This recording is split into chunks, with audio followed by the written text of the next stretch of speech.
वाणी पुण्यवंत जोगते अच्युत सर्व काळ तयाच्या चिंतने धरतील दोषी जळतील राशी पातकांच्या देव इच्छी रद चरणेची माती धावत चालती मागे मागे तयाच्या चिंतने धरतील दोषी जळतील राशी पातकांच्या काय त्या उरले वेगळे आणि एक वैकुंठ नायक जया कंठी तयाच्या चिंतने धरतील दोषी जळतील राशी पातकांच्या तुका म्हणे देव भक्ताचा संगम तेथे ओघ नाम त्रिवेणीचा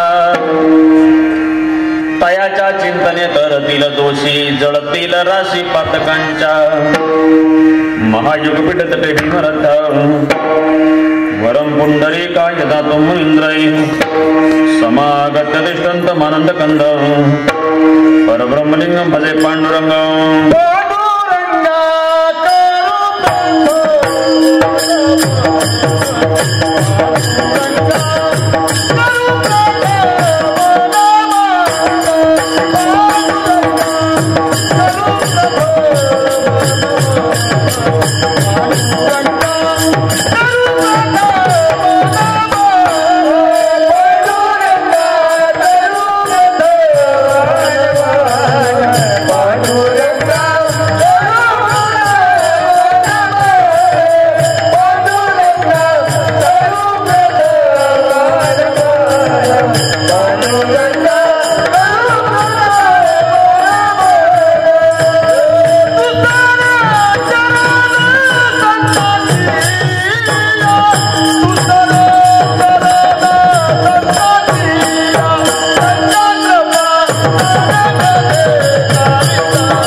मन दुसरे करणा संतांची त्यांच्या कृपादाने कलेचा विस्तार बाबाची सद्गुरुदास नमो ज्ञानेश्वर निवृत्ती द्वारा सोपान देवा मुक्ताबाई नमो त्रिभुवन पावन्यंतरणी देवाचे नमो सद्गुरु तुकया ज्ञान दीपा नमो सद्गुरु सच्चिदानंद रूपा नमो सद्गुरु भक्त कल्याण मूर्ती नमो सद्गुरु भास्कर पूर्ण कीर्ती वांछा कल्पतरुभ्यश्च कृपा सिंधुभ्येव च पतितानि पावनेभ्यो श्री अगस्त्य नमो नमः शिव भोळा चक्रवर्ती त्याचे पाय माझे जिते वाचे वदता शिवनाम तया वादितो नका मस्तक हे पाया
पवित्र तो देह वाणी पुण्यवंत जव दे अच्युत सर्व काळ तयाच्या चिंतने तर दिल दोषी जळतील राशी पातकांच्या भगवान नाम चिंतना करता अधिष्ठान दैवत भगवान लिंगेश्वराच्या प्रांगणात त्यांच्या कृपाशीर्वादानं चालू असलेल्या आपल्या या महाशिवरात्रीच्या पवित्र पर्व काळावरच्या उत्सवातील आजच्या दिवसाच्या निमित्तानं वारकरी संप्रदायातील महान भगवत भक्त श्री क्षेत्र देवनिवासी वैराग्य प्रमुख श्रीमंत तुकाराम महाराजांचा 5 चरणाचा ज्यांच्या कृपेनं आपल्याला या आपल्या इहलोकेचा प्रवास करायचा आहे त्यांची ओळख करून देणारा अभंग आहे. विठाला विठाला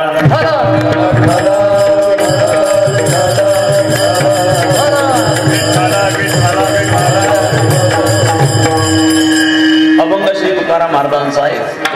या अभंगातून आपल्या सगळ्यांना साधूची लक्षणं सांगताय. साधूच्या सेवेचं फळ सांगताय. साधूच्या सेवेने आपल्याला प्राप्त होणारा जो अधिकार आहे तो अधिकार आपल्या समोर विशद करताय. आणि म्हणून आपल्या जीवनामध्ये देव संत सेवा आणि नामस्मरण आपल्या जीवनात असलं पाहिजे. याचा त्रिवेणी संगम जर आपल्या जीवनामध्ये असेल तर आपल्या सगळ्यांचा हा इहलोकेचा प्रवास अगदी सुलभ होईल. अशा प्रकारचा भाव तुकोबरा व्यक्त करताय. काय विचारे महाराजांचा थोडंसं सविस्तर चिंतन आपण प्रासंगिक वेळेत करू. तत्पूर्वी ज्या निमित्तानं आपण या ठिकाणी जमलात ते निमित्त आपण सर्वांना ज्ञात आहे. वक्त्याचं कर्तव्य या नात्यानं प्रसंगानुसार काहीसा परिहार देणं गरजेचं आहे. म्हणून मोठ्या थाटामाटाच्या उत्साहाच्या वातावरणात आपल्या सगळ्यांच्या तन मन धनाच्या सहकार्य प्रयत्न आणि परिश्रमातून लिंगेश्वर देवस्थान ट्रस्ट सर्व भजनी मंडळी सर्व समस्त ग्रामस्थ यांच्या वतीनं प्रतिवर्षी हा महाशिवरात्रीचा पर्व काळावरचा अखंड हरिनाम उत्सव यंत्रा श्री ज्ञानेश्वरीचा पारायण सोहळा आयोजित केला जातो. याही वर्षी मोठ्या उत्साहपूर्ण वातावरणामध्ये भव्यदिव्य अशा स्वरूपाच्या या उत्सवाचं आयोजन आपण केलेलं आहे. महाराष्ट्राच्या वारकरी संप्रदायाचं वैभव असलेली सगळी दिग्गज कीर्तनकार प्रवचनकारांच्या कीर्तन प्रवचनाचं आयोजन केलेलं आहे मी सोडून. आणि म्हणून ह्या सगळ्या दिग्गजांचं श्रवण करताना आपल्याही परिसरातलं तालुक्यातलं कोणीतरी असलं पाहिजे या भावनेतून मला या ठिकाणी सरांनी सेवा दिलेली आहे. वस्तुतः ही सगळी जी मागची पुढची नावं आहेत ही सगळी नावं आमच्याकरता मार्गदर्शक नावं आहेत.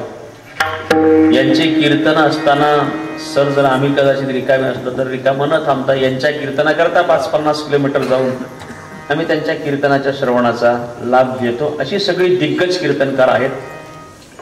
केवळ 6 महिने अगोदर घेतलेली सरांनी तारखा म्हणून या सगळ्या तारखा आपल्याला लिंगदेवला लाभलेल्या आहेत. आणि म्हणून या सगळ्या संयोजकांनी ही जी संधी आज मला दिली त्याप्रती त्यांच्या सर्वांच्या प्रती या ठिकाणी कृतज्ञता व्यक्त करतो. या सर्वांच्या वतीनं आपल्या या देवस्थान ट्रस्टचे अध्यक्ष सेवानिवृत्त मुख्याध्यापक डी.व्ही. भापाळे सर यांनी आग्रहपूर्वक निमंत्रण आपल्या सर्वांच्या वतीनं दिलंय. वारंवार त्या ठिकाणी संपर्क करून त्या ठिकाणी ही सेवा आहे. या निमित्तानं जी अनेक मंडळी या ठिकाणी उपस्थित आहेत ज्यामध्ये मृदंगाचार्य आपल्या तालुक्याचं वैभव आदरणीय हे व्यक्तिपरायण शांतारामजी महाराज पापळ ते या ठिकाणी उपस्थित आहेत. त्यांच्या प्रतिकृती व्यक्त करतो. मृदंगाचार्य आपल्या लिंगेश्वर वारकरी शिक्षण संस्थेचे सन्माननीय हरिभक्तिपरायण सचिनजी महाराज चौधरी त्यांच्या प्रतिकृतीत आहे. दुसरे मृदंगाचार्य वैष्णवजी महाराज त्यांच्याही प्रती या ठिकाणी कृतज्ञता व्यक्त करतो. गायनाचार्य जी अनेक सगळी मंडळी या ठिकाणी उपस्थित आहेत त्यामध्ये ज्येष्ठ वारकरी आदरणीय हरिभक्तिपरायण दत्तू नाना या ठिकाणी उपस्थित आहेत. नानांच्याही प्रती कृतज्ञता आहे. हरिभक्तिपरायण आमचे आदरणीय रट्टे महाराज या ठिकाणी उपस्थित आहेत त्यांच्याही प्रती कृतज्ञता आहे. चुकलं का? मला माहित होतं पण म्हणलं तुमचं सगळ्यांचं लक्ष आहे का नाही. अशोकजी महाराज या ठिकाणी उपस्थित आहेत त्यांच्याही प्रती कृतज्ञता व्यक्त करतो. याचबरोबर आदरणीय हरिभक्तिपरायण चौधरी महाराज इथे उपस्थित आहेत त्यांच्याही प्रती कृतज्ञता आहे. दुसरे पण चौधरी महाराज आहेत. हा मी रट्टेच म्हणत होतो चौधरी ऐकले तुम्ही. आदरणीय रट्टे महाराज या ठिकाणी उपस्थित आहेत. मृदंगाचार्य आदरणीय श्री हरिभक्तिपरायण विनायकजी महाराज शेटे ते या ठिकाणी आहेत. आपल्या गावचं भूषण आदरणीय श्री भक्तिपरायण आपल्या सगळ्यांचे सुपरिचित शांतारामजी महाराज कोल्हाळ, याचबरोबर तरुण तडफदार कीर्तनकार प्रवचनकार आदरणीय आठवळे महाराज या ठिकाणी उपस्थित आहेत. त्यांच्याही प्रति कृतज्ञता व्यक्त करतो. नाही, हुलगीर महाराज उपस्थित आहेत, त्यांच्याही प्रति कृतज्ञता व्यक्त करतो. अनेक सगळी मंडळी आहेत, सगळ्यांच्याच प्रति प्रेम सद्भाव श्रद्धा आहे. सर्वांचा परिचय असला तरी सगळ्यांची नावं मात्र मला वेळेला आठवत नाही कानवडे महाराज, कारण मी लहान माणूस आहे ना, मी लहान असल्यामुळे मेंदूवर पण ताण पडतो. सगळे चेहरे सगळ्यांचेच परिचयाचे आहेत. हरिभक्तिपरायण आपल्या गावचे भूमिपुत्र, अकोले तालुक्याच्या वारकरी संप्रदायातील ज्येष्ठ कीर्तनकार आदरणीय श्री भक्तिपरायण परशुरामजी महाराज कानवडे, वेणेकरी महाराज, सर्व आमच्या लिंगेश्वर वारकरी शिक्षण संस्थेचे सर्व विद्यार्थी बाळ गोपाळ मंडळी, दोन्ही चोपदार, पेटी मास्तर महाराज, समोरही आपण सगळी मंडळी गावच्या राजकीय सामाजिक क्षेत्रातील आध्यात्मिक क्षेत्रातील वारकरी परंपरेतील सर्व ज्येष्ठ आणि तरुण मंडळी या ठिकाणी उपस्थित आहात. मुद्दामून या कार्यक्रमाच्या करता आदरणीय आमचे परमार्थ स्नेही लांडगेसर या ठिकाणी उपस्थित आहेत. आपणही विविध गावातील सगळी मंडळी आहात. गावातील सगळ्याच मंडळीचा प्रेम विशेषत्वानं माझ्यावर राहिलेला आहे आणि म्हणून आपल्या इमेज हॉलिडेचे आमचे भाऊसाहेबजी फाफाळे ते या ठिकाणी उपस्थित आहेत. त्यांच्याही प्रति कृतज्ञता व्यक्त करतो. आमचे दौलतराव कानवडे या ठिकाणी आहेत, रामकृष्णजी उपस्थित आहेत. छानपैकीच्या आपल्या जेवणाची पण व्यवस्था इथे होती. खरं म्हणजे सरांचा फार आग्रह होता. आपण रात्री ऐकलंय श्रीमंत गुरुवर्य प्रमोदजी महाराजांनी सांगितलं की तिसरा एक चौथा हट्ट आहे ना, फाफाडे हट्ट म्हणून. सरांच्या विशेष आग्रह असतो. आमचे डॉक्टर साहेब, आम्ही सगळी मंडळी, आमचा मित्र आहे सोमनाथ कानवडे, त्याचा पण विशेष आग्रह होता खरं म्हणजे जेवणासाठी. काही सगळ्यांच्या प्रति कृतज्ञता व्यक्त करतो. माता भगिनी पुरुष मंडळी, उत्तम प्रकारची स्पीकरची व्यवस्था या ठिकाणी केलेली आहे. लिंगेश्वर हे आपल्या अकोले तालुक्यातील आपल्या सगळ्यांचं अनेकांचं श्रद्धास्थान राहिलेलं आहे. इथली यात्रा ही महाराष्ट्राचं आकर्षण असलेली यात्रा आहे. परंपरा जोपासण्यामध्ये आपल्या गावचा विशेष योगदान आहे. कारण आम्ही किशोर महाराजांच्या बंधूंच्या लग्नामध्ये होतो त्यावेळेला इथल्या लेझिमाची चर्चा, तिथे जे लेझिम प्रेमी होते त्यांच्यामध्ये चाललेली होती. आपल्या बेलापूर वगैरे परिसरातली जी सगळी मंडळी नेहमी इथे येतात. ज्या ग्रामीण भागातल्या ज्या काही परंपरा आहेत त्या परंपरा जोपासण्याच्या करता आपल्या गावच्या आबालवृद्धांचं जे योगदान आहे ते योगदान विशेष आहे. नाहीतर सोशल मीडियाच्या जमान्यामध्ये रात्र रात्र बसून या सगळ्या परंपरा प्रथा जपण्याच्या करता खूप मोठं समर्पण असावं लागतं. आणि त्या समर्पणाची परंपरा आपण ग्रामस्थांनी जुन्या पिढीनं घालून दिली, तरुण पिढी ती जोपासत आहे, पुढच्या पिढ्यांकडे आपण संक्रमित करतोय. हा एक मोठा वारसा आहे, ही एक मोठी शिदोरी आहे पुढच्या पिढ्यांच्या करता. आणि त्याकरता जी सगळी ज्येष्ठ मंडळी त्या ठिकाणी योगदान देते त्याही सगळ्यांच्या प्रति कृतज्ञता व्यक्त करतो. पर्व काळावर जे अनेक ठिकाणी उत्सव या ठिकाणी चालले त्यातलं आपलं हे जागृत जाज्वल्य असं क्षेत्र आहे आणि आपल्या सगळ्यांची त्या प्रकारची श्रद्धा आहे. अकोले तालुक्यामध्ये सगळ्यांचं श्रद्धास्थान असलेल्या अगस्त्य आश्रमावर उत्सव आहे, खेडेश्वरला उत्सव आहे, तसा आपल्या लिंगेश्वरला उत्सव आहे, तसा रामेश्वरला उत्सव आहे, कोतुळेश्वरला उत्सव आहे. हे जी त्या सगळ्या पंचक्रोशीची श्रद्धास्थान आहेत अशा या पैकीचं आपलं हे गाव आहे, आपलं हे क्षेत्र आहे. आणि या क्षेत्रावर सेवा करण्याचा योग आहे म्हणून खरं म्हणजे आज इथे उपस्थित आहे. नाहीतर एरवी महाशिवरात्रीतल्या 8 दिवसांमधलं फक्त एवढं एकच कीर्तन आहे. एरवी अगस्त्य आश्रम सोडून बाहेर कुठेही त्या ठिकाणी कीर्तन दिलेलं नाही. नाहीतर द्यायची ठरली असती तर 8 दिवसात 8 चार देता आले असते. परंतु आपलं आपलं क्षेत्र आहे, आपला आपला तालुका आहे, आपला आपला त्या क्षेत्राचं महात्म्य आहे. तर तेवढा एक काळ मात्र तेवढा आपलाही काहीतरी त्याच्यामध्ये हरीचा वाटा असला पाहिजे या भावनेतून तिथे थांबत असतो. सगळ्यांनी तिथे सेवेची संधी दिली या भावनेतून. परंतु सरांचा आग्रह होता की बाबा कधीतरी 4-2 वर्षातून एखाद्या वेळेला का होईना पण तुमची सुद्धा सेवा असली पाहिजे उत्सवामध्ये, आणि मग लिंगेश्वराची सेवा घडावी या भावनेतून आज तुमच्याही सगळ्यांच्या दर्शनाचा योग आहे. आपल्या मनात देवाबद्दल विशेष स्वरूपाचं प्रेम आहे, सद्भाव आहे, श्रद्धा आहे. मी जबाबदारीने आपल्या मनातल्या श्रद्धेला विशेष हे विशेषण वापरलं. याचं कारण आहे 9 ते 11च्या कीर्तनाला आपण एवढ्या मोठ्या संख्येने घरून जेवून आलेला आहात, म्हणून मी बोललो की आपल्या मनात विशेष श्रद्धा आहे. नाहीतर एरवी माणसांचं असं आहे, मंदिराच्या समोरून जाताना सर ते देवाला फक्त चालू गाडीहून नमस्कार करतात, उतरून खाली येत नाही. आपण मात्र एवढ्या संख्येने इथे उपस्थित आहात, केवळ संख्या राहत नाही म्हणून 9 ते 11ची कीर्तन गावागावामध्ये बंद करावी लागलेली आहे. कारण लोक जेवायला येतात पण जेवून कीर्तनाला येत नाही, जेवून घरी जातात पण घरून जेवून कीर्तनाला. आपण ज्या अर्थी आलात याच्या अर्थ आपल्या मनात विशेष प्रेम आहे. पण ऐका, आपण विशेष प्रेमास्तव जरी भक्ती परमार्थ साधना करत असलो तरी आपल्या मनामध्ये देवाबद्दल प्रेम श्रद्धा असली तरी आपण काही ना काहीतरी व्रतवैकल्य नामस्मरण आपल्या श्रीगुरूची परंपरा जोपासत असलो तरी अजूनही आपली भक्ती फळाला आलेली नाही. मला परीक्षा येत नाही, पण आपल्या पाठ असलेल्या प्रमाणाची मी आठवण करून देतो. 4थी याचे ठाई काहीच करणे, याचा अर्थ जो सिद्ध झालेला आहे त्याला पुढे काही करावं लागत नाही.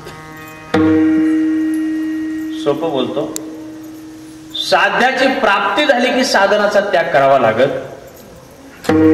का? नाही. परीक्षा झाल्यावर अभ्यास करावा लागत. सगळी महाराज मंडळी इकडे, परीक्षा झाल्यावर अभ्यास करावा लागत. बोला, नाही लागत ना? नाही लागत. तुम्ही 4 जण बैठे बैठे सावधान. परीक्षा झाल्यावर अभ्यास करावा लागत नाही. आणि पुढच्या वर्षीचा ऐका, आणखी सोपं बोलतो, मुक्कामाच्या जागेला जाऊन पोहोचलं, प्रवास थांबला का चालू आहे? नाही कळलं तुम्हाला? मुक्कामाला जाऊन पोहोचलं, प्रवास थांबला. मी अगस्त्य आश्रमाहून निघालो, अकोले, सुगाव, वाशेरी, काठ, सावरचो फाटा, सिद्धोड फाटा, मग आपलं लिंग. इथे येऊन थांबलो. इथं येण्याकरता वापरलेल्या गाडीची आता मला काही गरज राहिली, म्हणजे जाताना नेणार आहे. पण 11 पर्यंत तरी आता तिचं काही काम राहिलेलं. गाडी हे साधन होतं आणि लिंगदेवला पोहोचणं हे साध्य होतं. इथे येऊन पोहोचल्यावर आता त्या साधनाची आवश्यकता नाही. प्रपंच परमार्थाच्या वाटेवर भक्ती हा आपला प्रवास आहे, भगवत प्राप्ती आपलं साध्य आहे. पण या भक्तीच्या प्रवासाकरता आपण 9विध प्रकारच्या भक्तीतलं पहिलं साधन आता आपल्या हातात, श्रवणम, कीर्तनम, विष्णू स्मरणम, पादसेवनम, अर्चनम, वंदनम, दास्यम, सख्यम, आत्मनिवेदन. आता पहिलं साधन आपल्या हातात आहे. साधनाच्या अंगाने चिंतन करायचं झालं तर अजून आपल्याकडे 5 साधनं शिल्लक आहेत, 8 साधनं शिल्लक आहेत. आणि कोणत्या तरी एका साधनानं आपण तिथपर्यंत जाऊन पोहोचणार ते असं गृहीत जरी धरलं तरी ज्या अर्थी साधन हातात याचा अर्थ साध्य आलेलं नाही. भक्ती परमार्थ करतो पण त्याच्या सगुण किंवा निर्गुण रूपाचं अजून आपल्याला दर्शन नाही. चिंतनाचा भाग आहे की आपण निर्गुणाचे अधिकारी आहोत का नाही, पण निदान सगुणाचा तरी आपल्याला त्याची दर्शन प्रचिती यायला पाहिजे.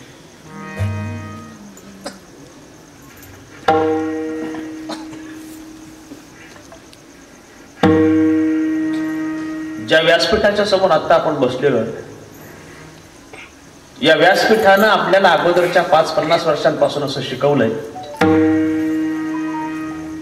की जाणून परमार्थ करणाऱ्यांना भगवत दर्शन होईल सांगता येत नाही, अजाणतेपणात परमार्थ करणाऱ्यांना सुद्धा भगवत दर्शन झालंय.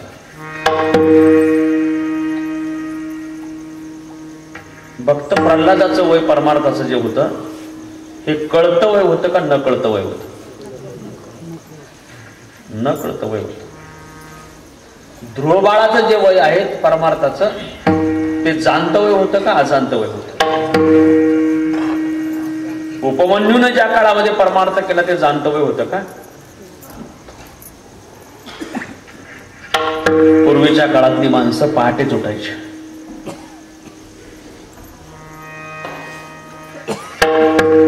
याच्या जुन्या म्हाताऱ्या बसल्यात ना समोर, नऊवारी पातळातल्या, ज्यांच्या डोक्यावर पदर आहे अशा. राहू द्या, काही नाही, तुमच्याकडे नाही कॅमेरा, राहू द्या. ही माणसं पूर्वी पहाटेच उठायची 8-8:30ला. चुकलं का?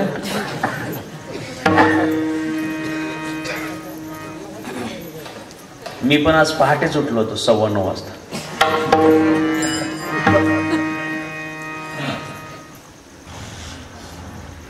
पहाटे उठलं की त्यांच्या नित्य स्वभावानं माणसं अंगणात यायची. अंगणात आलं की आकाशात पाहिजे. आकाशामध्ये वेगळ्या वेगळ्या प्रकारच्या आकाराच्या चांदण्या दिसायच्या आणि चांदण्यांकडे पाहिलं की मग किती वाजले असं ठरायचं. दिवसा सावलीकडे पाहून ठरायचं आणि पहाटे रात्री चांदण्यांकडे पाहून ठरायचं. आकाशामध्ये दूरवर कुठेतरी 3 चांदण्या एका रेषेमध्ये असल्या की जुनी माणसं म्हणायची तिकंडली. पारिभाषिक शब्द होते. आता ते शब्द ज्या आजींनी वापरले त्यांनाच हसू येते. सरांच्या काळापासून ही जी जुनी पायजमावली सगळी मंडळी बसलेली आहेत, या सगळ्यांच्या काळापासून, नाना तुमच्याही तरुणपणाच्या काळापासून उत्तम शेती हे ज्यानं काढले ना, मी त्याला सापडवतोय. आपल्या गाडी पुढे आला पाहिजे एक दिवस. शेती, नोकरी आणि व्यवसाय हे तिन्ही उत्पन्नाची आपल्या आपल्या वेगळी वेगळी साधन आहेत.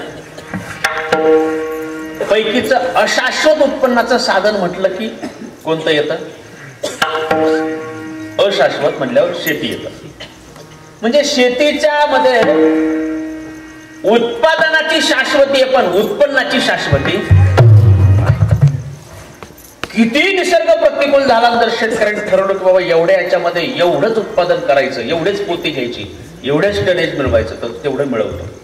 फक्त मिळवलेल्या टनेजला किंवा मिळवलेल्या पोत्यांना किती भाव मिळवायचा, म्हणजे त्यातून किती उत्पन्न मिळवायचं हे मात्र त्याच्या हातामध्ये.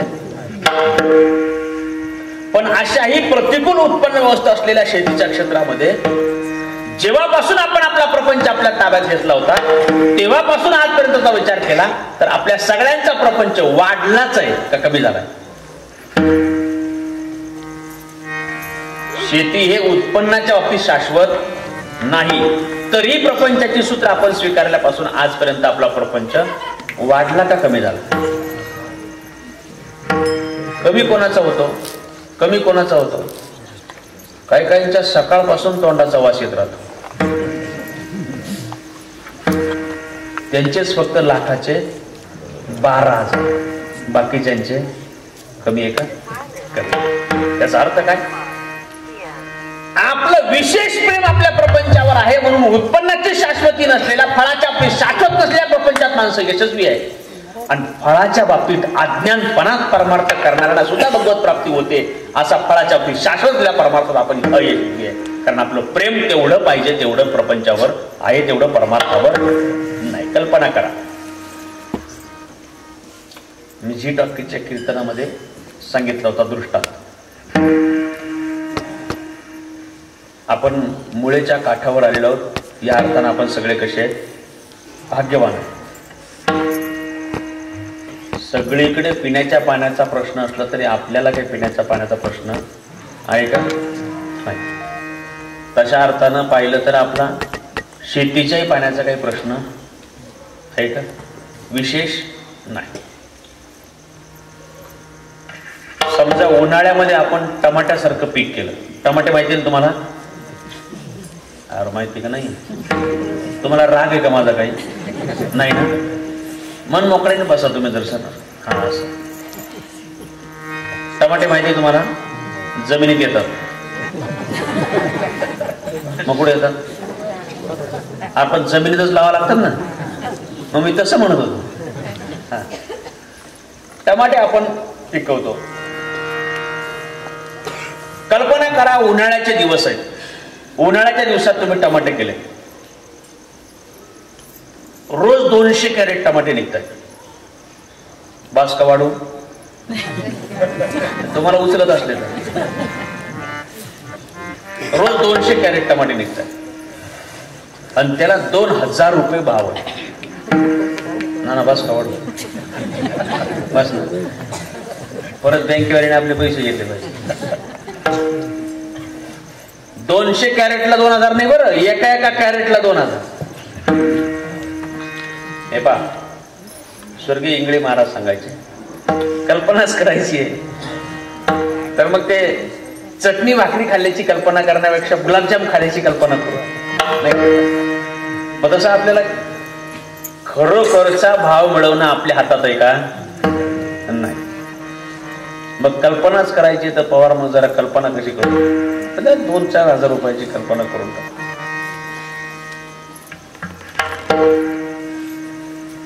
खरं म्हणजे मागच्या 75 वर्षामध्ये केंद्रात आणि राज्यात आजपर्यंत सगळ्या पक्षांची सरकार येऊन गेली. सगळ्यांच्या अजेंड्यावर सगळ्यात पहिलं लिहिलेलं आहे की त्यांना सगळ्यात अगोदर कल्याण कोणाचं करायचंय? लईच निष्ठावान. तुम्हाला वाटतं कसं काय त्यांच्या विरोधात बोला? तुमच्यावर नाही कॅमेरा, माझ्यावर आहे. बोला बोला. माझ्या मनात शंका आहे, जर सगळ्या पक्षाच्या लोकांना सगळ्यात पहिलं कल्याण शेतकऱ्याचं करायचंय आणि अशा करता 75 वर्षातल्या सगळ्या लोकांचे जर विशेष प्रयत्न चाललेले आहेत आणि सगळे आळोपाळीनं जर सत्तेमध्ये येऊन गेलेले आहेत, मग एवढ्या लोकांनी शेतकऱ्याच्या कल्याणाला प्रयत्न केले सलग 75 वर्ष, झालं का त्याचं कल्याण? झालं? आता एक शंका म्हणून विचारतो, तुम्ही फक्त लिंगदेवचे म्हणून उत्तर द्या, कार्यकर्ते म्हणून उत्तर देऊ नका. जे आपल्या कल्याणाला लागले त्यांचं कल्याण, आपलं कल्याण झालं नाही, पण जे आपल्या कल्याणाला लागले होते त्यांचं कल्याण झालं का नाही झालं?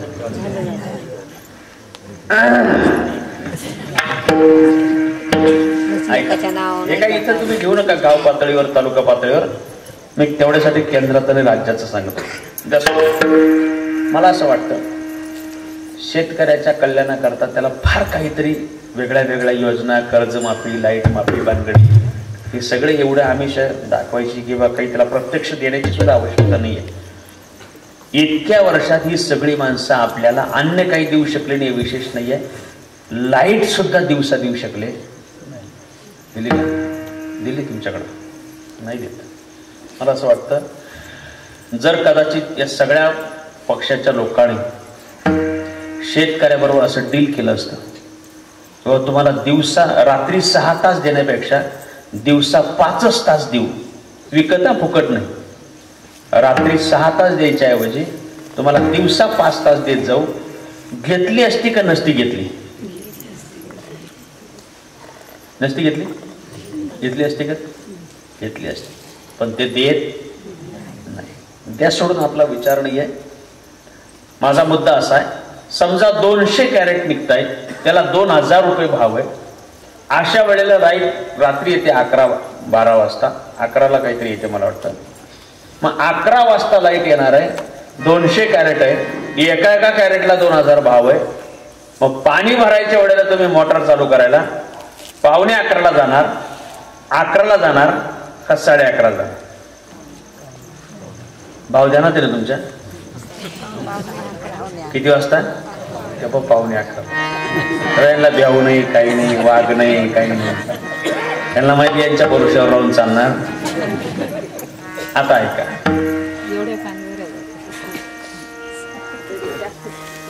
जवळजवळ 70, 80, 90, 100 वर्षापासून सप्ताह चालू आहे. 4-6 महिन्यापूर्वी नियोजन झालंय. 2 महिन्यापूर्वी पत्रिका छापून झाल्यात. 15 दिवसापूर्वी सगळीकडे तालुक्यात, अकोल्याला, गावात, सुगाव फाट्यावर, चौकात डिजिटल बोर्ड लावून झाले. ठळक अक्षरात 9 ते 11ची वेळ टाकलेली आहे. तरी पण विसंबून राहिलेले प्रत्येकाच्या खिशात पत्रिका पाठवलेली आहे, प्रत्येकाच्या खिशात. आणि तिच्यात पण 9 ते 11ची वेळ छापलेली आहे. मग 9 ते 11च्या कीर्तनाला आपण 8:45ला येणार, 9ला येणार का 9:30ला येणार?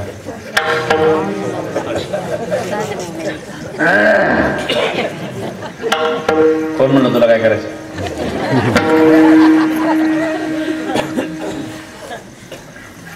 आपण ठरवून परमार्थ करता दिलेला वेळ आहे ना, त्याही परमार्थ करता दिलेल्या वेळेशी आपण परमार्थ करता प्रामाणिक नाही, म्हणून फळाच्या बाबतीत शाश्वती असून आपण परमार्थात यशस्वी नाही. आणि याच्या उलटचं चित्र आपल्याला असं पाहायला मिळालंय की आपल्या प्रपंचाचं काम करताना गाडगे मडके घडवणारा माणूस सुद्धा त्याच्या चिखल तोडण्याच्या कामामध्ये देवानं मदत केली.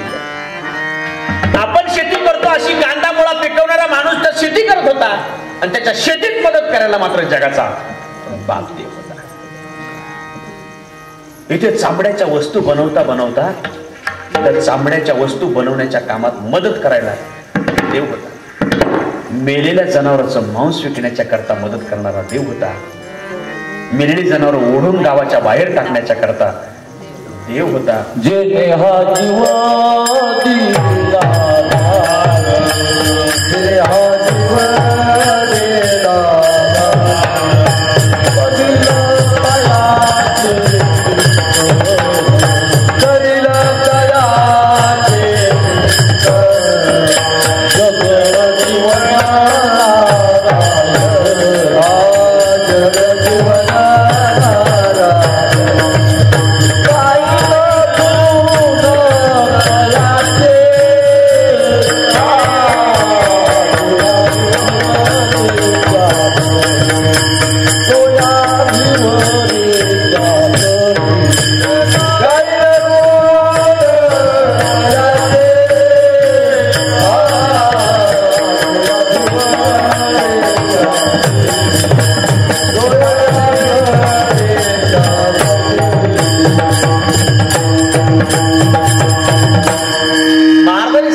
चिंतन करीन गुण तयाचे जो या भिवरेच्या तरी. आपल्या सगळ्यांच्या पाठ असलेला अभंग आहे. दुसऱ्या मालिकेत पहिल्यांदा अभंग आपण म्हणतो. जनीच काही इष्टे भावभक्त दासी पुत्र कन्या. सगळा अभंग पाहून घ्या. चर्म रंगू लागे माळ्या सावत्यास नरहरी सोनारा. चोख्या मेळ्या संगे ढोरे उडी सजन कसाय विकू लागे. अरे आपणही प्रपंच करतो. याही लोकांची कामं प्रपंचाची कामं आहेत. म्हणजे याही सगळ्या संतांची प्रपंचाची कामं करण्याकरता देव आला होता. आपला परमार्थ करण्याकरता सुद्धा देव येतो का नाही ही अडचण आहे. कारण का त्यांचं करताना कृती प्रपंचाची होती आणि मन आणि बुद्धी चिंतन करताना देवाचं चिंतन करत होती. आपल्या सगळ्यांचं शरीर परमार्थ करतंय पण आपलं मन आणि बुद्धी चिंतन करताना मात्र परमार्थाचं चिंतन करत नाही. मी विचारतो, मला सांगा, कीर्तन ऐकायला आलेली सगळीच माणसं कीर्तनाच्या मंडपात बसलेली तरी ते कीर्तन ऐकत? आता पुढचं सांगतो ऐका. ऐकतात पण ऐकत नाही. ऐकतच नाही का? ऐकतात पण ऐकलेलं ऐकत नाही. म्हणून आपल्याला पुन्हा पुन्हा ऐकावं लागतंय. आणि आपण कृतीनं परमार्थ करताना दिसत असलो तरी मनबुद्धीनं होत नाही तोपर्यंत त्याला परमार्थ मानत नाही. ते परमार्थाचे श्रम आहेत. म्हणून मी बोललो की 2 सूत्र महाराजांनी आपल्याला सांगितलं. त्याचं पहिलं सूत्र आहे प्रपंचावर प्रेम आहे तेवढं परमार्थावर नाही. आणि अत्यंत महत्वाचं दुसरं सूत्र आपण मगाशी सप्रमाण पाहिलंय. साधूच्या कृपेशिवाय कोणाला भगवत दर्शन होत नाही. मग साधूच्या कृपेशिवाय जर भगवत दर्शन होत नसेल तर साधूची कृपा कशाने होईल? महाराज म्हणतात, तरी तनु मनु जीवे चरणासी लागावे अगरवत्ता करावे दास्य सकळ मग अपेक्षित जी आपण. आपल्या अंतकरणातल्या इच्छा अपेक्षा पूर्ण होतील, पण कधी? अगोदर काया वाचा म्हणून सेवा करावी लागेल. कोणाची? साधू. म्हणजे दोन गोष्टी क्लिअर झाल्या. साधूच्या कृपेशिवाय भगवत दर्शन नाही. साधूची कृपा होण्याकरता साधूची सेवा. आता साधूची सेवा घडण्याकरता साधू ओळखू यायला पाहिजे का नाही यायला पाहिजे? सेवा कशी करणार मग? ओळखू यायला पाहिजे ना. सेवा करायची म्हटल्यावर तर ओळखू यायला पाहिजे. आपल्या आजूबाजूला संत नाही की आहेत पण आपल्याला ओळखू येत नाही. पुन्हा सांग, आपल्या आजूबाजूला साधू संत नाहीतच का असतील पण आपल्याला ओळखायला येत नाही. हा, संत असतील पण आपल्याला ओळखण्याचा दृष्टिकोन नाही. कारण का हो, यापूर्वीही या जगामध्ये जे आज जगमान्य संत आहेत, हे जगमान्य संत ज्या वेळेला प्रत्यक्ष होते त्यावेळेच्या काळातल्या लोकांना ती ओळखू आले नाही. ही अडचण आहे, जीवाची अडचण आहे. त्याला साधू ओळखण्याचा दृष्टिकोन त्याच्याजवळ नाही. आपल्या सगळ्यांना बाह्य स्वरूपानं साधुत्वाची लक्षणं धारण केलेला माणूस संत म्हणून ओळखू येतो, पण अंतर लक्षणानं युक्त असलेला साधू ओळखण्याचा दृष्टिकोन आपल्याजवळ नाही. आणि अडचण अशी आहे, ज्याच्याकडे साधुत्वाची बाह्य लक्षणं आहेत त्याकडे अंतर लक्षणं असतील याची शाश्वती नाही. आणि ज्याच्याकडे साधुत्वाची अंतर लक्षणं आहेत त्याला बाह्य लक्षणं धारण करण्याची आवश्यकता नाही.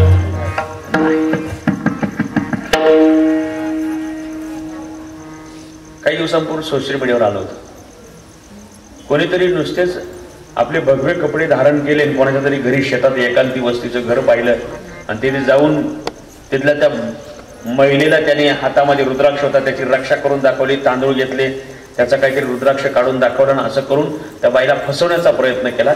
तिच्याकडून पहिल्यांदा 100 रुपये घेतले, पण एकदाच मागितलं 100 दिले तरी त्याला वाटलं त्यांच्याकडे आणखी असेल. त्यांनी ते सांगितलं येथे अडचण आहे, तुमच्या या जागेला काहीतरी आहे म्हणून त्याचं काहीतरी करावं लागेल बंदोबस्त. त्यांना सांगितलं मी अजून 500 रुपये देते. तिनं पटकन 500 रुपये दिले. त्यानं आणखी पैशाची मागणी केली. ती बाई थोडीशी हुशार होती, लिंगदेवची असेल कदाचित. मग तिनं तिच्या मालक गावात होता ना त्याला फोन केला आणि मग थोड्या वेळानं तो मालक तिकडून अचानकपणे आला आणि मग हे सगळे बसलेले होते, यांचा सगळ्यांचा भांडाफोड झाला. कशामुळे बसली? बाह्य लक्षणं होती पण अंतर लक्षणं नव्हती. आळंदीला कार्तिक वद्य एकादशीच्या दिवशी रात्री 11:30 वाजता श्रद्धेय परमपूज्य कुरेकर बाबांची गाडी पुण्याहून आली आणि त्यांना आळंदी शहरात प्रवेश करायचा होता. बरोबर चाकणच्या चौकातच गाडी थांबवली. सांगितलं की बाबा तुम्हाला मध्ये आम्हाला जायचंय, पण काही जाऊ दे ना पोलीस. त्यांच्या काही प्रशासकीय अडचणी असतील, नाही जाऊ दे. त्यांच्या गाडीला पास होता, पण बंदोबस्ताला अधिकारी काही प्रॉपर आळंदीतले नसतात, ते महाराष्ट्रातून वेगळे वेगळे असतात. त्यामुळे त्यांना काही व्यक्ती पाहून कळालं नाही हे कोण आहे. मग त्या विद्यार्थ्यांना थोडंसं हर्ट झालं की बाबा अरे आमच्या आळंदीमध्ये कुरेकर बाबांची गाडी अडवायची म्हणजे. मग त्यांची त्या पोलिसांबरोबर थोडीशी थोडी चर्चा लांबच चालली. आम्ही तिथे पोहोचलो. त्या साहेबांना विनंती केली, साहेब तुम्हाला माहिती नाही गाडीत बसलेले जे बाबा आहेत, आता जे 4-5 लाख लोक जमलेले आहेत ना, यापैकीच्या ज्या लोकांना शक्य ते माऊलींचं दर्शन करतात, पण ज्यांना शक्य नाही ते मंदिराकडे जातात, मंदिराच्या कळसाचं दर्शन घेतात, वारकरी शिक्षण संस्थेमध्ये जातात, श्रद्धे बाबांचं दर्शन घेतात आणि त्यांच्या मनात असा भाव निर्माण होतो की आता आपल्याला माऊलींचं दर्शन झालं. आणि लोक माऊलींचं दर्शन झालं हे ज्यांच्या दर्शनानं मानतात ते हे श्रद्धे कुरेकर बाबा आहेत. त्यामुळे त्यांची गाडी तुम्हाला याला त्याला फोन केल्यावर सोडावीच लागणार आहे. तर अगोदरच गाडी सोडा म्हणजे त्यांचा व्यवस्थित आराम होईल आणि यांच्या रोषाला तुम्हाला सामोरं जावं लागणार नाही. त्याने असं सांगितलं की बाबा आम्हाला अशी स्ट्रिक्ट ऑर्डर आहे, या CCTV मध्ये कुठून गाड्या कुठल्या गेटनं मध्ये येतात ते कंट्रोल रूमला दिसतंय. आणि ज्या अर्थी ही गाडी विना परवानगी म्हणजे त्यांना पूर्वसूचना न देता जर मी ही गाडी अगोदर सोडेल आतमध्ये, तर याचा अर्थ या पॉइंटला बंदोबस्तचा जो इन्चार्ज आहे तो तेवढा जबाबदार नाही. म्हणजे ते त्यांच्या शब्दात अडचणीनं नियमानं बांधलेले होते आणि इकडे बाकीची विद्यार्थी मंडळी भावनेनं बांधली गेली. मला सांगा, इकडे एवढा मोठा अधिकार संपन्न माणूस आहे, पण बाबा गाडीमध्ये बसून उपरणं बांधलेलं ते गाडीमध्ये बसून इकडे विद्यार्थी त्या साहेबांच्या बरोबर चर्चा करतायत का वाद करतायत त्यांना काही माहिती नाही. ते बसून आहे काय सोडली तर सोडली, बसली. कशामुळे झालं? आंतरलक्षणानं युक्त आहे पण बाह्य लक्षणं नाही. त्याच्याऐवजी दुसरं कोणीतरी असतं, मागे पुढे गाड्या असत्या, 4-2 चांगले 10-20 कोणीतरी 10-5 कार्यकर्ते सोबत असते, 4-2 बाउन्सर सोबत असते आणि एकदम अशी दणकून तिथे गाडी येऊन उभी राहिली असती. तर एवढ्या चौकशा केल्या असत्या का? 10 सोबत असतात तर मग एवढ्या चौकशा. ज्या अर्थी बाकीच्या सगळे बाह्य लक्षण आहेत त्या अर्थी पुन्हा आत कोण आहे इतकंही बारीक पाहिलं जात नाही. आणि इथे मात्र का पाहिलं याचं कारण आहे आंतरलक्षणानं युक्त आहे पण बाह्य लक्षण नाही. चला आता जगमान्य संत आहेत ज्ञानोबा तुकोबा. ज्ञानोबा तुकोबाच्या काळात जन्मणारे लोक भाग्यवान असतील का? आपण भाग्यवान आहेत. अहो त्यांच्यानंतर 350 वर्षांच्या जन्माला आपण म्हणतो आपण भाग्यवान आहे. त्यांच्यानंतर 750 वर्षांच्या जन्म आपण म्हणतो आपण भाग्यवान आहेत. अरे मग त्यांच्यानंतर 750 वर्षानं 450 वर्षानं 300 वर्षानं आपल्याला जन्मला म्हणून आपण भाग्यवान मानतो. तर त्यांच्या काळात जन्मलेले लोक भाग्यवान असतील का नाही? ज्ञानोबा तुकोबाच्या काळात जन्मलेले. आजही जुन्या काळातली माणसं आपल्याला लगेच अजूनही माणसं आपल्याला सांगतात ना, अगोदरच्या काळातल्या कोणीतरी जाणत्या माणसाचं सांगतात की आम्ही यांचं ऐकलेलं, आम्ही त्यांचं ऐकलंय, आम्ही यांच्या कीर्तनात होतो, आम्ही त्यांच्या कीर्तनात साथ केली सांगतो ना. इथे इथली परंपरा सांगताना सरांनी काय सांगितलं? सदानंद गुरुजींचे कीर्तन इथे झालेले. म्हणजे आपण काय म्हणतोय की बाबा महात्म्यांचं दर्शन त्यांचे पदस्पर्श इथे झालेलं आहे. मग जर आपल्याला त्यांच्या नंतर आपण भाग्यवान वाटत असू तर त्यांच्या काळातले लोक आपल्यापेक्षाही भाग्यवान आहे. त्यांच्या काळातल्या अनेक लोकांना ज्ञानोबा तुकोबाचा प्रत्यक्ष सहवास लाभला नाही, पण त्यांच्या काळातल्या अनेक लोकांना ज्ञानोबा तुकोबाचा प्रत्यक्ष सानिध्याने सहवास लाभला. मग त्यांच्या काळात जन्मलेल्या लोकांपेक्षा सुद्धा त्यांच्या प्रत्यक्ष सहवास लाभलेले लोक भाग्यवान का नाही? भाग्यवान आहे. आता ऐका, त्यांच्या काळात प्रत्यक्ष ज्ञानोबा तुकोबाचा सानिध्याने सहवास लाभलेल्या सगळ्या लोकांना ज्ञानोबा तुकोबा कळाले होते का? मला वाटतं जर कळाले असते तर ज्ञानोबा आधी 4 भावंडांना सिद्ध बेटात जाऊन राहावं लागलं. भिंत चालवण्याची क्षमता ज्यांच्याजवळ होती पण त्यांच्या आई आणि वडिलांना मात्र या चौघांना जगण्याचं स्वातंत्र्य मिळावं म्हणून त्यांच्या आई वडिलांना देहांत प्रायश्चित्त घ्यावं लागलं. तुकोबाला मंबाजी भाऊनं काट्याच्या काठीनं मारलं. हे काही तुकोबा ओळखायचं लक्षण आहे का? ओळखायचं लक्षण. सगळ्या गावाने एकत्र मिटिंग घेतली आणि सांगितलं तुकोबा तुम्ही गावात नाही राहायचं, तुम्ही गावाच्या बाहेर जा, कारण गावातले लोक तुमच्या भजनाच्या नादाला लागतात आणि त्यामुळे त्यांचं प्रपंचावर तेवढं चित्त राहिलेलं नाही. म्हणजे गावानं तुकोबाला गावाच्या बाहेर वाळीत टाकलं. ते काही ओळखायचं लक्षण आहे? ओळखायचं लक्षण नाही. याचा अर्थ असा आहे साधू किंवा संत आपल्यालाच ओळखू येत नाही अशी आपली अडचण आहे असं नाही. साधू आणि संत ज्या वेळच्या काळामध्ये होते, जे आज जगमान्य आहेत, तेही संत प्रत्यक्ष भेटले, त्या लोकांना ओळखू आले नाही. आणि म्हणून साधू ओळखण्याच्या करता आपल्याला काही लक्षणं माहिती असली पाहिजे. कारण साधू ओळखू येत नाही तर साधूची सेवा घडत नाही, साधूची सेवा घडत नाही तर साधूची कृपा होत नाही, साधूची कृपा होत नाही तर देवाची कृपा होत नाही. म्हणून देवाच्या कृपेकरता साधूची सेवा घडण्याकरता आपल्याला साधू ओळखवायला पाहिजे. अशा साधू ओळखण्याच्या करताची साधूची 2 लक्षणं मार्दनी अभंगाच्या पहिल्या चरणात. पवित्र पूजे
तुकाराम महाराज आपल्याला 2 लक्षणं सांगतायत. ते सांगतायत साधूचा देह पवित्र आहे आणि साधूची वाणी पवित्र आहे. पवित्र तो देह वाणी पुण्यवंत.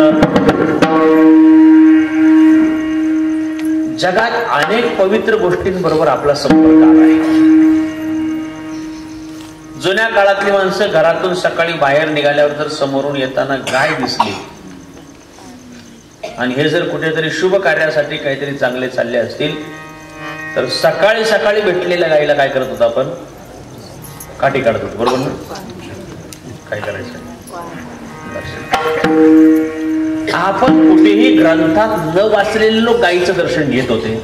याचं कारण त्यांच्या मनावर अशा प्रकारचे संस्कार बिंबलेले आहे की गाय कशी आहे? पवित्र आहे. आता गायीची काय स्थिती विचारू नका, पण गाय मात्र कशी आहे? पवित्र आहे. गायीपेक्षा गायीचं गोमूत्र पवित्र आहे. म्हणजे मला असं म्हणायचं नाही की गाय पवित्र नाही, पण पवित्र कार्यातही गोमूत्र लागतं आणि अपवित्र कार्यातही गोमूत्र.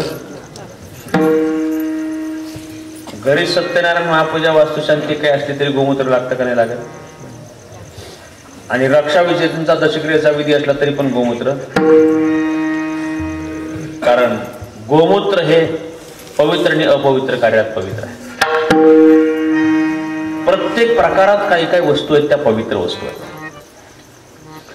आसनाच्या मध्ये वाघाचं कातडं पवित्र आहे. नाही शक्य झालं तर हरणाचं कातडं पवित्र आहे. आणि पार नाही नसलं काही तर घोंगडी हे सगळ्यांसाठी. आळंदीला जर तुम्ही कधी पंढरपूरला कधी गेला तर श्रद्धेय चैतन्यजी महाराज, श्रद्धेय चंद्रशेखरजी महाराज जे आसनावर बसून ज्ञानेश्वरी सांगतात, तिथे त्यांची चातुर्मासभर प्रवचन चालतात. त्या आसनाच्या खाली वाघाचं कातड आहे, त्यावर बसून परंपरेनं आलेलं त्यांच्याकडे ते आहे. हा वाघाचं कातड काय आहे? पवित्र आहे. शक्य नाही झालं तर हरणाचं कातड पवित्र आहे. आता आपल्याला दोन्ही पण शक्य नाहीये. का बरं? म्हणजे मारायला वाघ नाही का? आहेत ना. हरण नाहीत का? आहेत. हरणही आहेत, वाघही आहेत. मारणारे नाही का? मारणारे पण आहेत. पण मारल्यावर सुटायला सलमान खान इतके पैसे नाही. शेजारची न सरी घालते. मग आपण इकडं नको दोन्ही लगेच. आपण बागायची बागायचे, आपल्याला दोरीची आवश्यकता.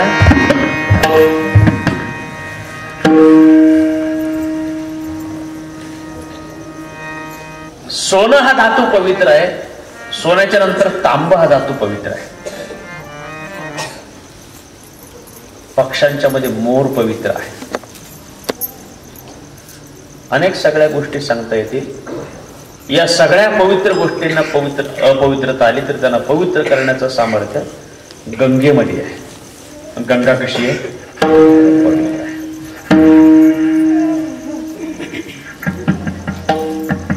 आयुष्यात माणसाकडून एकदा तरी गंगेचं स्नान झालं पाहिजे.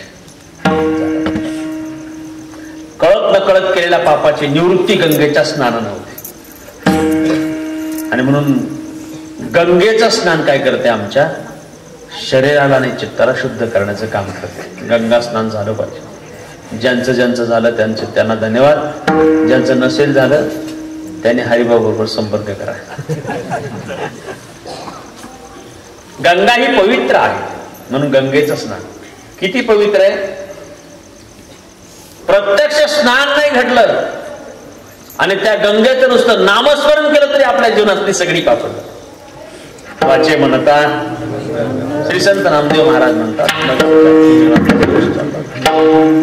त्याच्या मागचं कारण वेगळं आहे. ते कारण मी तुम्हाला शेवटच्या 1 मिनिटात सांगणार आहे.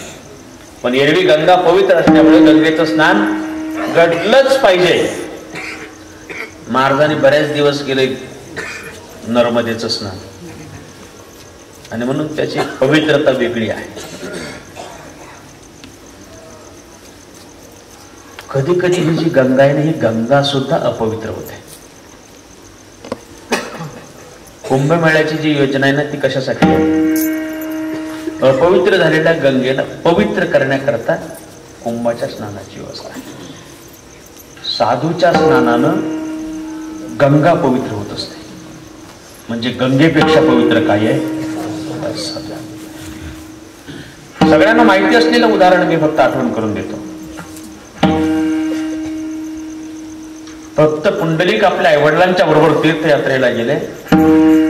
कोकोट मुनींच्या आश्रमाच्या बाहेर मुक्काम घडला. 3 मैल स्त्रिया त्यांना आश्रमात जाताना दिसल्या. पहाटेच्या वेळेला पाहतात तर त्या स्त्रिया तेजपुंज स्वरूप घेऊन बाहेर येताना दिसल्यात. फक्त पुंडलिकाने त्यांना हटकलं. काल पाहिलं तर तुमचे केस विस्कटलेले होते, कपडे मळालेले होते, फाटलेले होते, तुम्हाला मालिन्य आलेलं होतं, आणि आज तुम्हाला लावण्यवती तेजपुंज स्वरूप प्राप्त झालं. हा कशाचा चमत्कार आहे? त्याने उत्तर लक्षात ठेवा. त्याने सांगितलं, मी गंगा, जमुना आणि सरस्वती आहे. अनेक पापाने आमच्यामध्ये स्नान केल्यावर आम्हाला जे मालिन्य येतं ते घालवण्याकरता, ती अपवित्रता करण्याकरता इथे मी साधूची सेवा करतो, आणि साधूच्या सेवेने आम्हाला पुन्हा त्याच प्रकारचं तेजपुंज स्वरूप प्राप्त होतं. कारण का? तर साधूचा देह पवित्र आहे. पवित्र तो देह, साधूचा देह पवित्र आहे.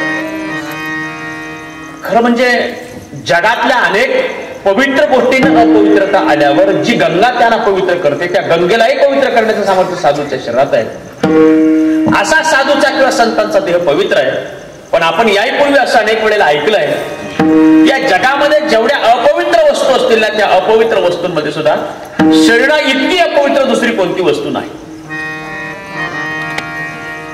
आपल्या पाठ आहे,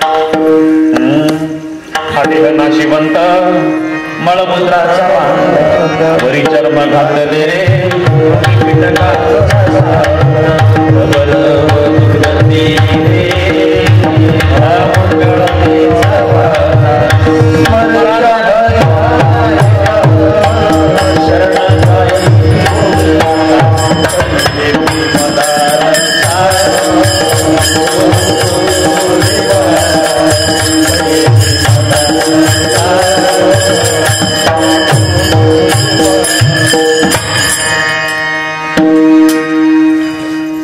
एका बाजूला महाराज म्हणतात पवित्र तो देह, आणि दुसऱ्या बाजूला म्हणतात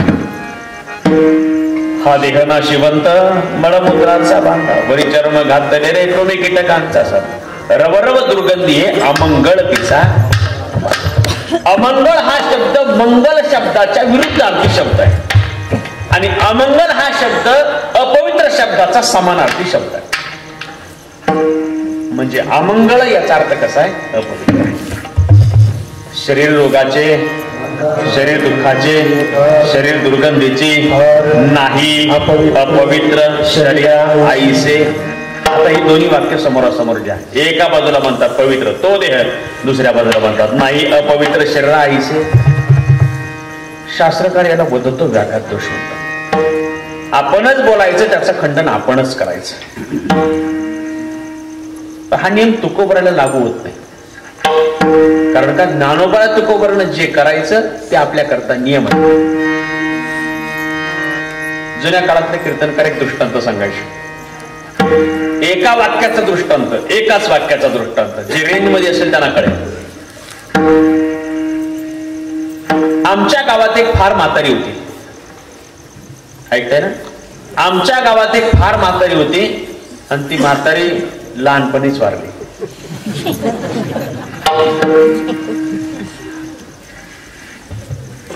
जेवढे हसले तेवढ्यानं कळलं, उरलेल्याने काला झाल्यावर मला भेटायचे. चार ती म्हातारी होती याचा अर्थ लहानपणी वारली, आणि जर लहानपणीच वारली याचा अर्थ म्हातारी झाली नाही. दोन्ही गोष्टी एका वेळेला शक्य नाही. मग जर पवित्र म्हणतात तर अपवित्र कसं काय, आणि अपवित्र म्हणतात तर पवित्र कसं काय? दोन युक्तिवाद आहे. त्यातला पहिला असा आहे, ज्याला पवित्र म्हणतात तो साधूचा देह आहे, आणि ज्याला अपवित्र म्हणतात तो जीवाचा देह, म्हणजे आपल्या सगळ्यांचा देह. मग आपल्याला जर अपवित्र मिळाला असेल तर तो पवित्र होणार नाही का? आपल्याला मिळालेलं अपवित्रच आहे, पण त्याला पवित्र करण्याचं सूत्र ज्ञानोबा ज्ञात आहे. अपवित्र कसं काय सांगतोय का? पवित्र कसं सांगितलं? साधूचा म्हणून पवित्र. अपवित्र कसं काय? याची उत्पत्ती अपवित्र काळात आहे. याची ज्या जीवाची जी उत्पत्ती आहे ती अपवित्र काळात आहे. ज्या काळामध्ये स्त्री अपवित्र मानली जाते त्या काळात याची उत्पत्ती आहे. म्हणजे याची उत्पत्ती अपवित्र, त्याला पवित्र म्हणता येणार नाही.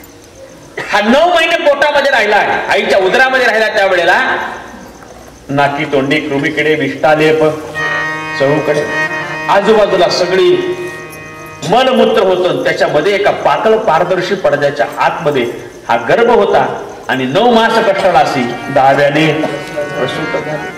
तो जिथे होता ना त्याच्या आजूबाजूला सगळं मलमूत्र होतं. मग 9 महिने त्याचं वास्तव्याच्या ठिकाणी त्याला पवित्र म्हणतात का? म्हणत नाही. जन्म झाला, सगळ्या गावाला पेढे वाटले, सगळ्या गावाला गोड जेवण दिलं, सगळ्या गावातली भजनी मंडळी बोलवली, सगळ्यांचं चांगलं भजन ठेवलं, सगळ्या भजनी मंडळाला कपडे घेतले. चुकलं का? नाही घेत का अजून आपल्याकडे? घेते ना. आपण म्हणत राहून निदान टोपी टावेल तर घेतील. आपण म्हणलोच ना काही. सगळ्या गावाला गोड जेवण दिलं, सगळ्या थाटामाटात बारसं केलं, तरी 12 दिवस त्याचा काय पाळला? विटाळ पाळला. म्हणजे ज्याचा विटाळ पाळतात त्याला पवित्र म्हणतात का? नाही. याचा अर्थ ते कसं आहे? अपवित्र आहे. मग अपवित्र आहे तर ते पवित्र कसं होणार? कसं होणार? ज्ञानोबर आहे तो कोहळा, त्याचं सूत्र ज्ञात आहे ना, मग ते पवित्र होणार. हे बघा जुन्या काळातली गोष्ट आहे. 9 ते 11चं कीर्तन होतं. मी थोडं लवकर पोहोचलो होतो. एरवी मी लवकर निघतो पण लवकर पोहोचत नाही. काय करायचं? एकच झाली. माझ्यावर संशय घेऊ नका. तुला कसं काय माहिती? मी आपलं कधी मधी पाहून ठेवतो. ऐका, जुन्या काळातली माणसं असं सांगायची, जेवायला खूप चांगला स्वयंपाक करतो त्याला काय म्हणतात? आचार्य. सुग्रण. जेवायला खूप चांगला स्वयंपाक करतो त्याला काय म्हणतात? सुग्रण म्हणतात. सुग्रण. त्या आजीकडे जेवणा करता गेलो तरी इतका चांगला स्वयंपाक केला होता. प्रत्येक पदार्थाला स्वतःची चव.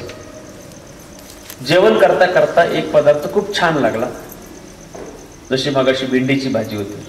म्हणजे सगळं चांगलं होतं पण त्यातल्या त्यात ती जरा आणखी स्पेशल होती. खायला सुरुवात केला, चांगला होता, संपला. संपल्यावर त्यांनी पुन्हा वाढलं.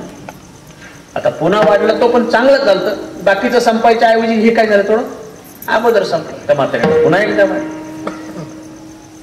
2-4 वेळेला घेतल्यावर मी म्हटलं आता अजून घ्यायचं असलं तरी पण थांबलं पाहिजे. आणि जर आपण थांबलो नाही तर जुन्या म्हाताऱ्या म्हणतात कधी नाही मिळालं.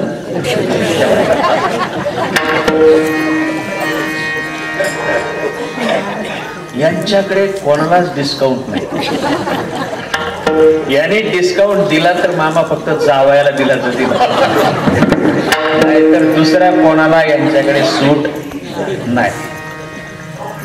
मी म्हटलं आता किती आवडलं तरी पण थांबलं पाहिजे. थांबलो. जेवण झालं, बसलं. त्या आजीने विचारलं, म्हणे महाराज स्वयंपाक चांगला झालता का? म्हटलं चांगला झाला.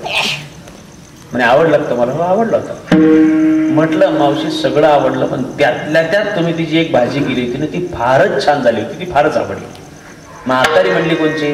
तुम्ही 5-6 वेळा घेतली ती का? मी 3दाच घेतली. म्हणलं तेच. आजी म्हणे तुम्ही कारलं खाल्लंय का? म्हणलं नाही खाल्लं. म्हणे का नाही खाल्लं? नाही आवडत म्हणून नाही खाल्लं. तेव्हा तुम्हाला कारलं आवडत नाही? नाही आवडत. का नाही आवडत? अरे नाही आवडत त्याला काय कारण पाहिजे का? नाही आवडत. नाही आवडत. म्हातारी म्हणे जर तुम्ही कारलं खाल्लं नाही तर मग मगाशी खाल्लं ते काय होतं? मी म्हटलं काय होतं? म्हातारी म्हणली कारलंच होतं. आपण सगळ्यांनी 4थी-5वीला असताना एक म्हण पाठ केली होती. सुंदर.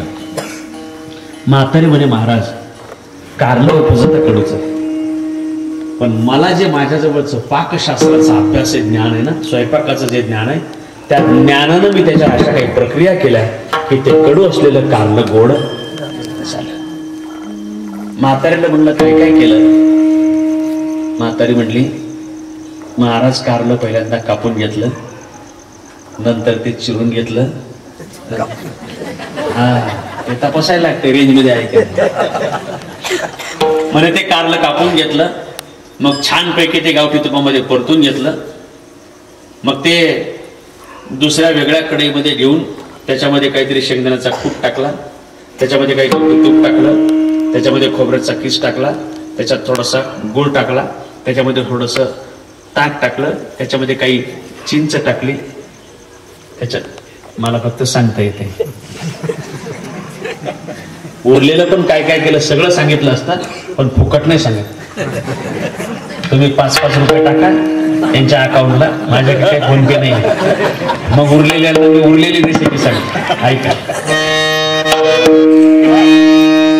उपजता कारलं कडूच आहे, पण म्हातारीनं आंबट, गोड, तिखट, तुरट असे वेगळ्या वेगळ्या चवीचे पदार्थ त्याच्यामध्ये टाकून आपल्या जवळची माहिती वापरून, ही माहिती म्हणतो बरं, माहिती, आपल्या जवळची माहिती, अनुभव, ज्ञान वापरून आंबट, गोड, तिखट, तुरट पदार्थ देवानं ज्या कारल्याला कडू निर्माण केलं होतं, त्या कारल्याला म्हातारीनं गोड केलं.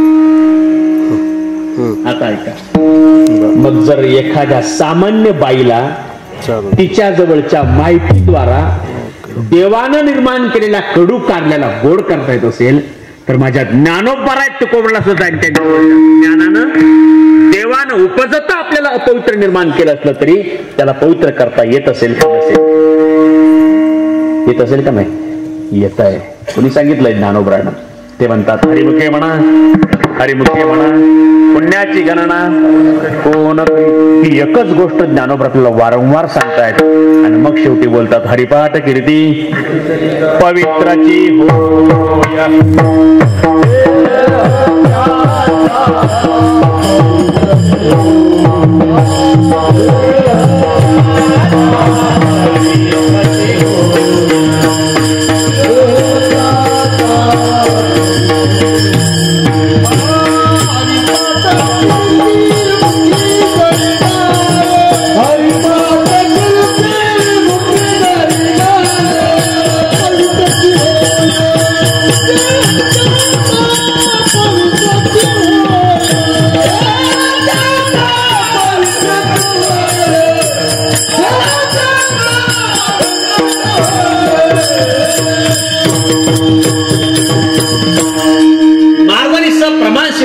हरिपाठ किती मुखे जरी काय पवित्राची होय देह त्याचा देव पवित्रच होईल जो हरिपाठ कीर्ती करेल. हरिपाठानंतर जर पवित्र होणार असेल याचा अर्थ हरिपाठाच्या पूर्वी तो कसा असला पाहिजे?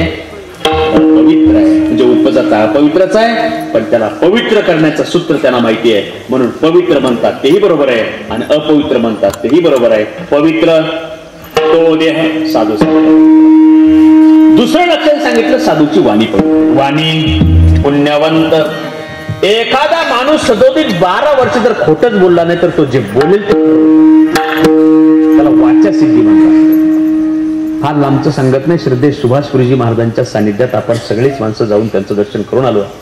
अशी शेकडो हजारो माणसं असतील की त्यांच्या आशीर्वादाच्या नंतर त्या माणसांचं जगणं वागणं जीवन बदललं का नाही? बदललं. ब्रह्मलीन सद्गुरू नारायणगिरी महाराजांचं नाव आपल्या सगळ्या जिल्ह्यामध्ये परिसरामध्ये आपल्याला सुपरिचित आहे की त्यांच्या आशीर्वादाच्या नंतर त्यांच्या सानिध्य सहवासानंतर शेकडो माणसं बदललेलं आहे. का बरं? वाणी पुण्यवंत, त्यांची वाणी पवित्र. एखादा माणूस 12 वर्ष खोटं नाही बोलला तर त्याला वाचा सिद्धी प्राप्त होते. तो जे बोलेल ते खरं होतं. आपण बोललेलं खरं होत बोल होत नाही याचा अर्थ आपण खरं बोलत नाही. कॅमेरा चालू. ऐका, वाणी पुण्यवंत. महाराज म्हणतात अशा प्रकारची जनता देह आणि वाणी पवित्र त्यांच्या नावाचं चिंतन केलं तर काय होतं? आपल्या जीवनातली कळत नकळत अभंगाचं दुसरं चरण.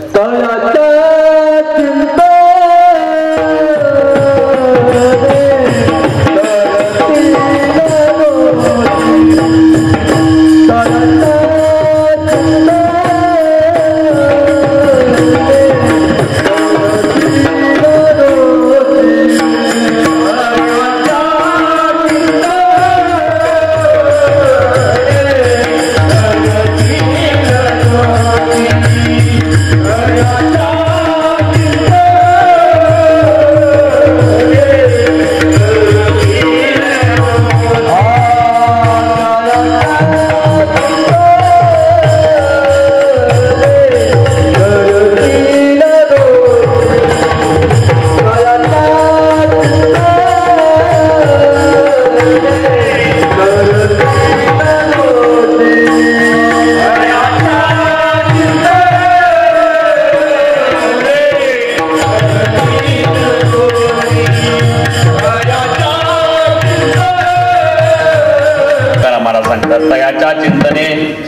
जळतील दोषी जळतील राशी पातकांच्या, त्यांच्या नावाचं चिंतन केलं की आपल्या जीवनातील पापाची राशी निवृत्त होते.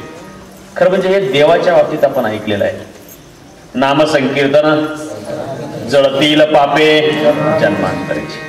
देवाच्या नावाचं चिंतन केलं की आपल्या जीवनातल्या जन्मांतरीची पाप जातील. पण इथे महाराज म्हणतात ज्यांचा देह आणि वाणी पवित्र आहे अशा साधूच्या नावाचं चिंतन केलं तरी आपल्या जीवनाची पाप जातात. पुण्यवंत व्हावे घेता सज्जनांची नावे. तुकाराम तुकाराम नाम घेता कापे. आपण एक अभंग नेहमी म्हणतो ना, 3 अक्षरे निवृत्ती. या अभंगाच्या 4ही संतांच्या नावाचं चिंतन केलं की आपल्या जीवनामध्ये काय अधिकार आपल्याला प्राप्त होतो त्याचं चिंतन केलं. आपण सगळी वारकरी मंडळी भजन म्हणतो. संप्रदायामध्ये देवाच्या नामस्मरणाला म्हणजे रामकृष्ण हरी भजनाला जेवढं महत्व आहे तेवढंच ज्ञानोबा तुकाराम. काकडा संपला की माणसं भजन म्हणतात. निवृत्ती ज्ञानदेव सोपान मुक्ताबाई.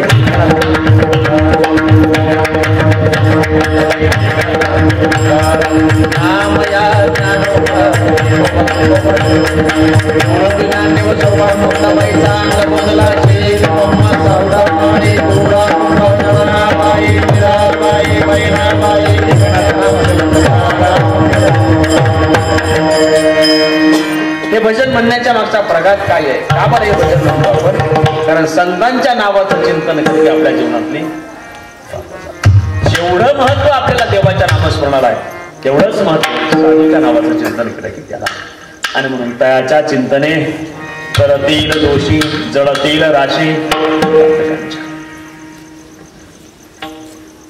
साधूची सेवा जर आपल्या जीवनामध्ये घडली तर जशी आपल्या जीवनातल्या त्यांच्या नामस्मरण आपल्या जीवनातली पाप जातील त्याचप्रमाणे आपल्याला एक विशेष अधिकार प्राप्त होईल. आपल्याला साधूच्या सेवेचा काय अधिकार आहे त्याचं वर्णन महाराजांनी अभंगाच्या 3ऱ्या चरणात. देव इथे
श्री तुकाराम महाराज आपल्या सगळ्यांना सांगतात ज्यांचा देह आणि वाणी पवित्र आहे त्यांचं चिंतन केलं तर पाप जातात आणि त्यांची सेवा घडली तर जगाचा बाप देव आपल्या पायाच्या पायदुळीची अपेक्षा करतो. आपल्याला अधिकार प्राप्त. जगद्गुरु तुकाराम महाराजांचं चरित्र आपण सगळ्यांनी त्रोटक का होईना पण ऐकलेलं आहे. कथा कीर्तनातून आपण ऐकलंय की तुकोबरायानं खूप मोठं भजन केलेलं आहे. तुकोबरायानं प्रत्येक युगात भजन केलंय आणि तुकोबरायानं प्रत्येक श्वासागणिक देवाचं भजन केलंय. जे जे झाले अवतार तुका त्याची बरोबर म्हणजे प्रत्येक युगात तुकोबराय देवासोबत आहे आणि त्याने त्याचं भजन केलंय. या वेळेला तुकोबराय नामदेव महाराजांनी तुकोबराच्या रूपानं कलियुगात देवाच्या बरोबर आहे आणि त्यांनी या जन्मामध्ये किती भजन केलंय. 3 रजनी हाची धंदा गोविंदाचे बोवाडे रात्र न कळे दिवस न कळे अंगी खेळे गोविंद गोविंद मना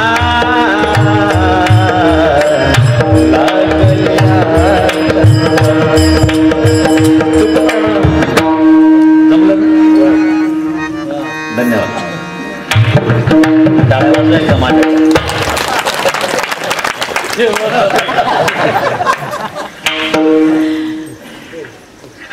सगळी आपलीच माणसं त्याच्यात चेक करून पाहू. त्याच्याकरता मी शांतारामला म्हणतो तर इकडून या, म्हणजे माईकवर नाही आले निदान समोर राहिले तरी स्वर आपल्याला मधून चेक करता येईल. त्यांचा पण आवाज बसला ते म्हणे.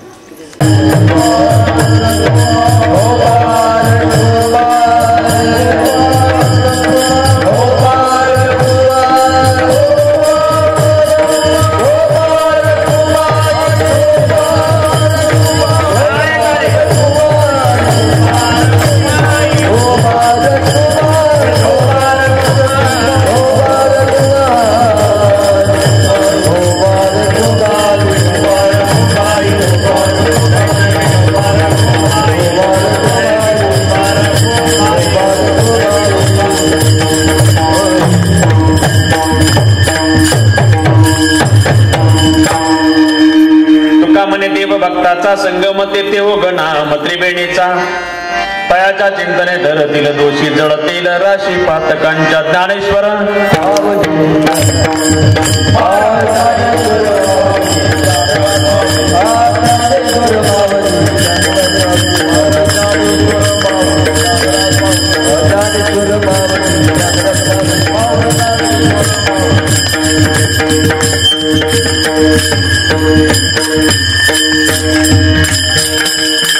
अत्यंत आवश्यक आहे.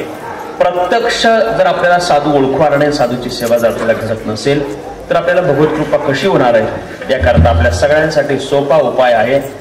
ग्रंथराज श्री ज्ञानेश्वर यांनी गाथा जगद्गुरु श्री तुकाराम महाराजची गाथा ही वाङ्मय मूर्ती म्हणून ज्ञानोबराय तुकोबर आहेत.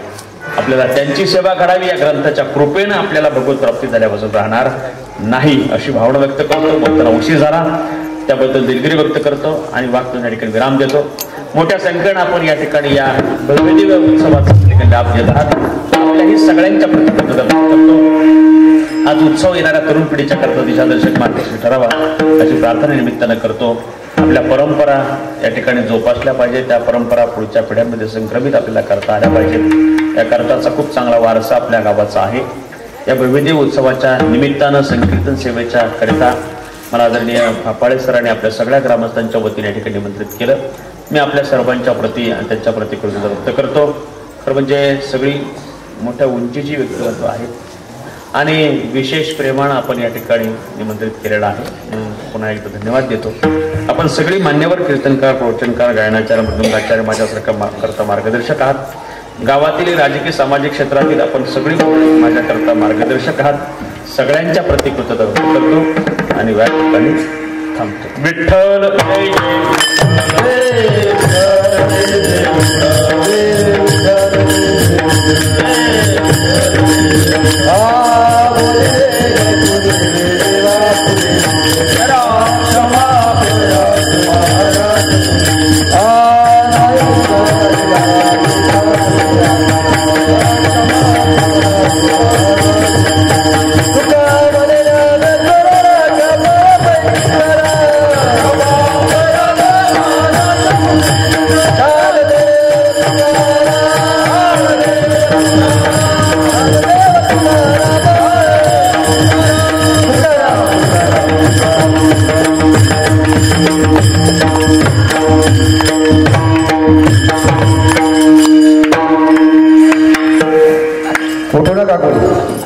रामकृष्ण हरी.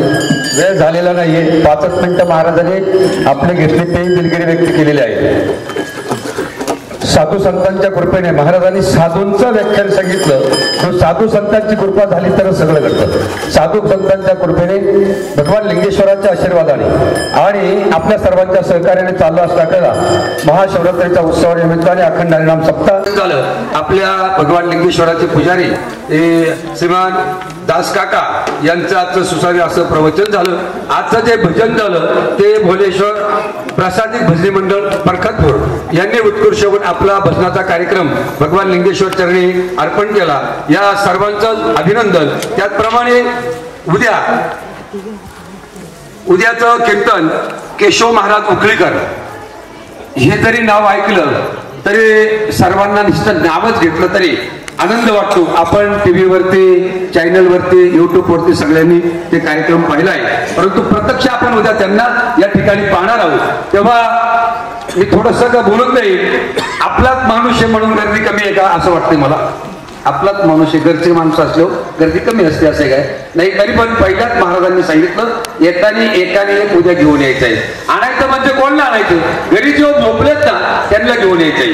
त्याचप्रमाणे उद्याचं प्रवचन आहे हरिभक्त बन